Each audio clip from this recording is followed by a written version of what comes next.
तुमने जंगली जानवरों को लोगों पर हमला करते तो देखा होगा, लेकिन हमारी आज की कहानी में इसका एकदम उल्टा है। कहानी की शुरुआत होती है एक जू से, जहां कुछ शिकारियों ने घुसकर एक शेर का बच्चा चुरा लिया। उस बच्चे को पिंजरे में कैद करके एक हवाई जहाज में ले जाया जा रहा था। इसके बाद हम एक 25 साल की लड़की एल्मा को देखते हैं जो पियानिस्ट बनना चाहती है। उसे जानवर भी बहुत पसंद थे। एक दिन वो एक आइलैंड पर घूमने जा रही थी। असल में ये आइलैंड उसके दादा का था। उसके दादा ने उसे कई साल पहले गोद लिया था और अब उनकी मौत के बाद ये आइलैंड एल्मा को विरासत में मिला है। आइलैंड पर अंकल जो ने उसका स्वागत किया। वहाँ पर एक बहुत सुंदर सा घर था। उसने फैसला किया कि वो आज की रात इसी आइलैंड पर गुजारेगी। रात के समय अपने दादा की वीडियोस देखकर एल्मा का दिल भर आया। एक वीडियो में उसके दादा ने बताया कि स्नो नाम की एक मादा भेड़िया कुछ साल पहले न जाने कहां से इस आइलैंड पर आ गई थी और समय के साथ उन दोनों में गहरी दोस्ती हो गई। दादा ने एल्मा से कहा कि वो भी स्नो को ढूंढकर उससे दोस्ती कर ले। उस रात शेर के बच्चे वाला प्लेन बेहद खराब मौसम की वजह से उसी आइलैंड पर क्रैश हो गया। क्रैश की आवाज सुनकर एल्मा डर गई और उसने बाहर जाकर देखा,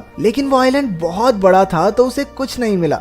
अगली सुबह चार्ल्स और एली नाम के दो नौजवान वहां आए। उन्होंने स्नो को कैद करने के लिए जाल बिछा दिया। असल में वो भेड़ियों के पार्क के मालिक थे और उसके लिए स्नो को पकड़कर ले जाना चाहते थे। कुछ देर बाद स्नो जाल में फंस गई, लेकिन अपनी सूझबूझ से चार्ल्स और एली के आने से पहले ही वो जाल काटकर भाग निकली। फिर वो तैरकर आइलैंड की दूसरी ओर जा पहुंची, जहां उसकी मुलाकात एल्मा से हुई। पहले तो एल्मा घबरा रही थी, लेकिन फिर उसने अपने दादा की बात याद की और स्नो को पुचकारने लगी। कुछ देर बाद एल्मा प्लेन क्रैश की जगह पर पहुंची। खुशकिस्मती से शेर के बच्चे को कोई चोट नहीं पहुंची थी। वो एक पक्षी के घोंसले में गिर गया था, लेकिन पक्षी ने उसे नीचे धक्का दे दिया और इसके बाद वो सीधा जाकर एल्मा की गोद में गिरा। एल्मा भी उसे अपने साथ घर ले आई। उसी वक्त स्नो भी अपने छोटे बच्चे के साथ घर में आ गई। घर में 3 प्यारे जानवर देखकर एल्मा बहुत खुश थी। उसने तुरंत अंकल जो को बुलाया, लेकिन उन्होंने एल्मा से कहा कि इन खतरनाक जानवरों को घर में रखना ठीक नहीं है, तुम्हें इन्हें जू वालों को दे देना चाहिए। अंकल ने ये भी बताया कि शेर के बच्चे को ढूंढते हुए जू के कर्मचारी वहाँ जरूर आएंगे, और हुआ भी बिल्कुल वैसा ही। अगले दिन एनिमल कंट्रोल वाले वहाँ पहुँच गए। वो जानती थी कि जू वाले कितने बेरहम होते हैं, इसलिए उसने फैसला किया कि वो उन्हें जानवरों के बारे में कुछ नहीं बताएगी। उसने झूठ कह दिया कि उसने किसी शेर के बच्चे को नहीं देखा। घर लौटकर उसने देखा कि स्नो अपने बच्चे के साथ साथ शेर के बच्चे को भी दूध पिला रही थी। उसे बेहद खुशी हुई क्योंकि अब स्नो दोनों बच्चों का ख्याल रख रही थी। जैसे जैसे दिन बीतते गए दोनों बच्चों में दोस्ती बढ़ती रही। एल्मा ने भेड़िए के बच्चे का नाम जैक रखा और शेर के बच्चे का नाम ड्रीमर। उधर अंकल जो को चिंता थी कि ये जंगली जानवर एल्मा को कोई नुकसान न पहुंचा दें, लेकिन इसी तरह कुछ महीने गुजर गए और अब दोनों बच्चे थोड़े बड़े हो चुके थे। एल्मा उन्हें आइलैंड पर घुमाने ले जाती और अपने दादा की मनपसंद जगह पर उनके साथ खेलती भी थी। बदकिस्मती से एक दिन जब एल्मा पियानो के एक ऑडिशन के लिए गई थी, तो पीछे से वो भेड़िए के पार्क वाले आइलैंड पर घुस गए। इस बार वो स्नो को कैद करके अपने साथ ले ही गए। उधर एल्मा का सिलेक्शन भी हो गया और वो बेहद खुश थी, लेकिन जब वो घर लौटी तो उसके होश उड़ गए। उसके घर का सारा सामान बिखरा हुआ था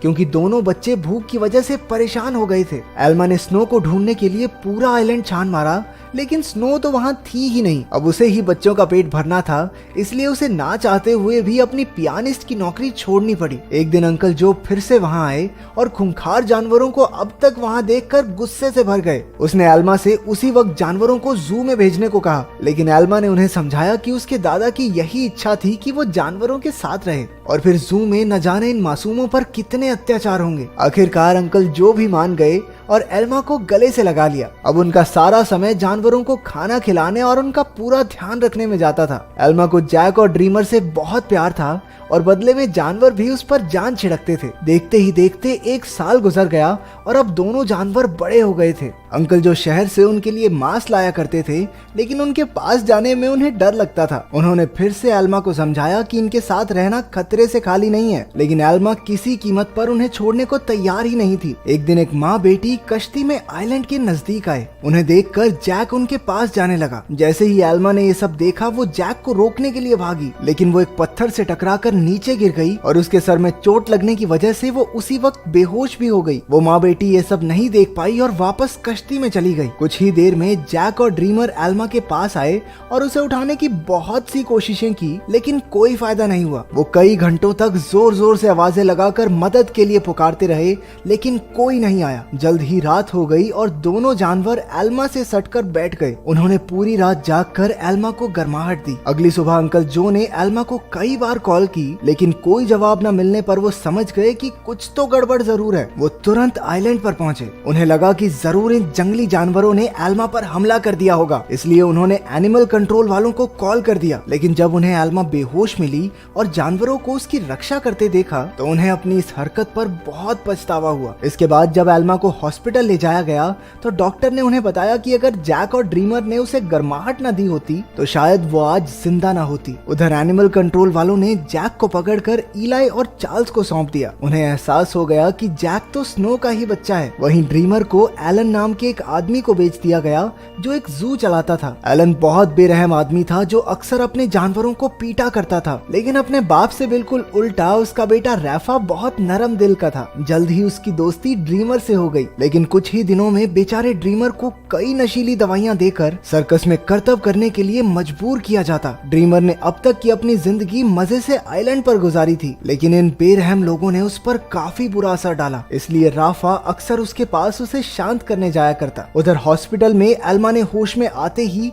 जैक और ड्रीमर के बारे में पूछा। अंकल जो ने भारी दिल के साथ उसे सब सच बता दिया। जैसे ही एल्मा हॉस्पिटल से बाहर आई वो सीधा एनिमल कंट्रोल के दफ्तर में पहुंची। उसे पता चला कि जैक को तो भेड़ियों के पार्क में भेज दिया है और ड्रीमर को उन्होंने एक सर्कस ग्रुप को दे दिया था। ये सुनते ही वो गुस्से से भर गई और ऑफिसर पर चिल्लाने लगी, लेकिन अंकल जो ने उसे शांत किया। कुछ समय बाद एल्मा ने एली को फोन करके जैक के बारे में पूछा। एली ने बताया कि जैक बहुत खुश है और यहाँ उसके कुछ दोस्त भी बन गए हैं। इससे एल्मा को थोड़ी तसल्ली मिली, लेकिन अब भी वो ड्रीमर के लिए बहुत परेशान थी। अगले कुछ हफ्तों तक वो शहर की हर एक सर्कस में गई और सबसे ड्रीमर के बारे में पूछताछ की, लेकिन कुछ हाथ नहीं लगा। उधर ड्रीमर की वजह से एलन की मोटी कमाई होने लगी थी। ड्रीमर जल्द ही स्टार लॉयन के नाम से मशहूर हो गया। एक दिन ड्रीमर का सर्कस ग्रुप भेड़ियों के पार्क के पास से गुजर रहा था और जैक ने तुरंत अपने बचपन के दोस्त को पहचान लिया। जैक अपनी सूझबूझ से पिंजरे से बाहर निकल गया। एली ने जब ये देखा तो वो समझ गया कि जैक बेहद समझदार है और वो जरूर कुछ ना कुछ ढूंढ रहा है। जल्द ही जैक उस तक पहुंच गया जिसे वो ढूंढ रहा था। उसने बड़ी चालाकी से ड्रीमर को भी पिंजरे से छुड़ा लिया। इतने महीनों के बाद एक दूसरे से मिलने पर दोनों जमकर खेले। जब एलन को ड्रीमर के भागने का पता चला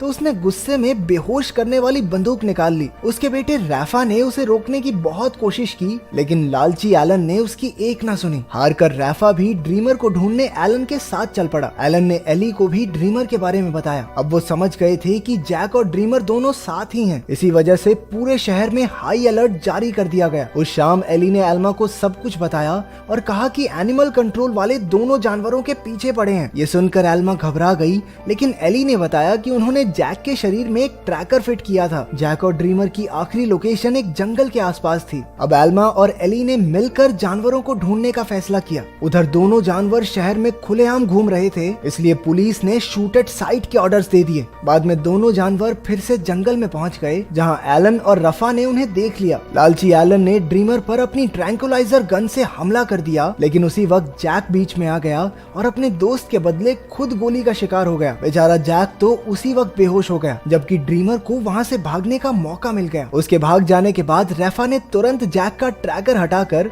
उसे एक दवाई दे दी, जिससे बेहोशी की गोली का असर खत्म हो जाए। कुछ देर बाद बाप बेटा एक बार में पहुंचे और एली और एल्मा भी एक ट्रैकर के जरिए उन तक पहुंच गए। एलन ने उनसे कहा कि उसके पास कोई ट्रैकर वगैरह नहीं है और उन्हें बाहर भेज दिया, लेकिन समझदार रैफा ने बाथरूम का बहाना बनाकर एली और एल्मा को सब सच बता दिया। वो उन्हें जंगल में ले गया, जहां आखिरकार उन्हें ड्रीमर मिल गया। इसके बाद ड्रीमर उन्हें एक झोपड़ी में ले गया, जहां जैक आराम कर रहा था। खुशकिस्मती से उसे सही टाइम पर होश आ गया था, लेकिन तभी उन्हें पुलिस के आने का शक हुआ तो एल्मा ने दोनों जानवरों को खुफिया रास्ते से भगा दिया। अब आइलैंड तक पहुंचने के लिए उन्हें सिर्फ एक नदी पार करनी थी। पुलिस से बचने का एक यही रास्ता था, लेकिन वहाँ कोई कश्ती नहीं थी, इसलिए सबको तैर कर ही जाना होगा। जैक तो उसी वक्त फुर्ती से नदी में तैरने लगा, लेकिन ड्रीमर पानी से डरता था। एल्मा ने उसे हिम्मत देने की बहुत कोशिश की, लेकिन ड्रीमर वापस जंगल की ओर मुड़ गया। जैसे ही जैक और एल्मा तैर रहे थे, उन्हें बंदूक चलने की आवाज सुनाई दी। इसका मतलब ये था कि ड्रीमर अब इस दुनिया में नहीं रहा। आइलैंड पर पहुंचकर एल्मा फूट फूट कर रोने लगी, लेकिन ड्रीमर अचानक उसके सामने आ गया। असल में वो जंगल में पुलिस वालों को भटकाने के लिए गया था। उसे जिंदा देखकर सभी खुशी से झूम उठे। आखिर एल्मा ने जैक और ड्रीमर के लौटने की खुशी में पार्टी में पियानो बजाया। अब उनका परिवार पूरा हो गया था।